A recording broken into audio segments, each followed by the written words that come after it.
आगामी 2022 के विधानसभा चुनाव में समाजवादी पार्टी से फाफामऊ से आवेदन कर चुके अवध श्री इंफ्रावेंचर के डायरेक्टर संजय प्रकाश शुक्ला ने सीधे वर्तमान विधायक पर आरोप लगाते हुए तमाम बातें कही।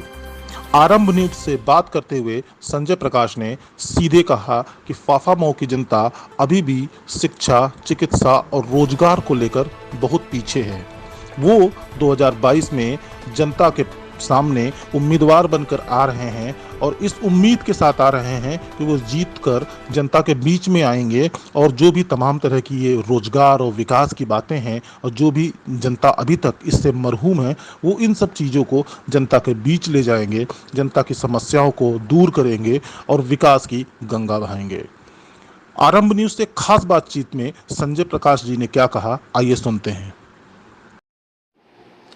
आज हमारे साथ खास बातचीत करने के लिए अवध श्री इंफ्रावेंचर के डायरेक्टर संजय प्रकाश शुक्ला जी हैं।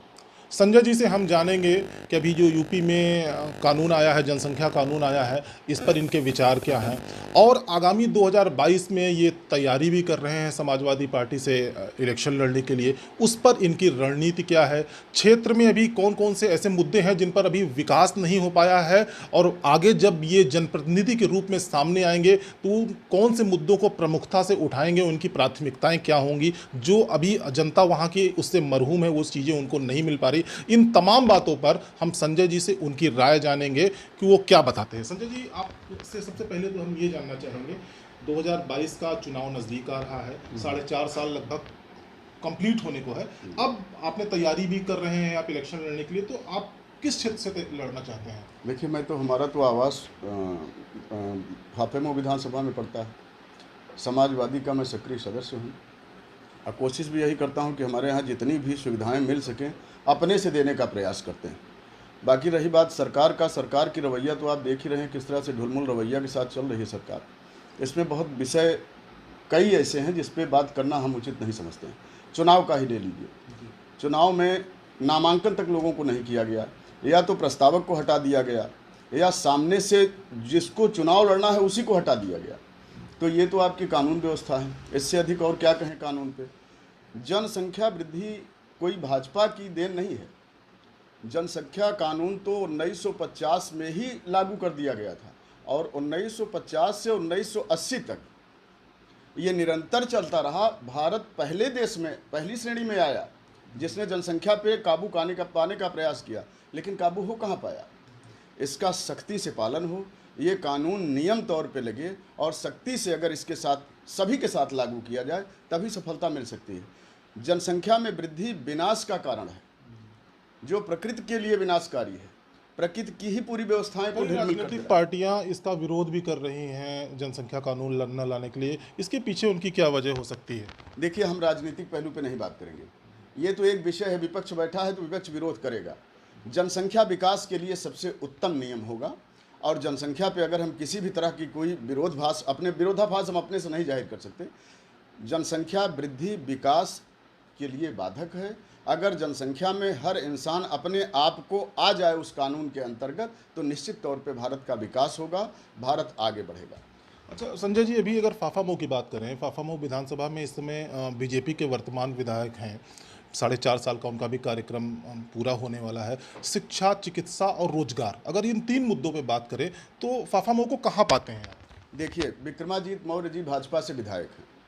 किसी भी स्तर पर उनको विधायक बनने योग्य आज की श्रेणी में तो मैं नहीं मानता।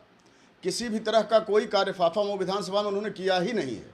सिर्फ जाके फीता काट देना, अन्य लोगों के साथ बैठ लेना, बाकी उनका किसी भी तरह का कोई सिर्फ निष्क्रिय रहा। न शिक्षा, न व्यवस्था, न कोरोना, किसी भी काल में हमने कहीं नहीं देखा कि विक्रमाजीत ने कहीं अपने आप को प्रदर्शित किया हो या दिखाया हो कि हम आज के युग में सबके साथ खड़े हैं। कहीं से हमको दिखे नहीं। आज जनता चले भी जाएं तो कई ऐसी जगह है जहां पे विक्रमाजीत के साथ लोग मारपीट को भी तैयार मिलेंगे।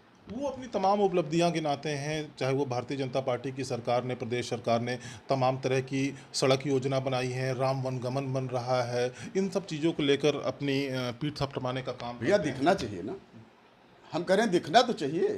भैया अपने से पीठ कौन थपथपा सकता है? वही थपथपा सकता है जिसने कुछ न किया हो। अगर उन्होंने किया है तो उनको दिखना चाहिए कि कहाँ राम वनगमन है, कहाँ है। सिंगवेरपुर में विकास का कार्य आप देखिए, सिंगवेरपुर विकसित है सिर्फ योगी जी और केशव के कारण। विक्रमाजीत का उसमें किसी भी तरह का कोई रोल नहीं है।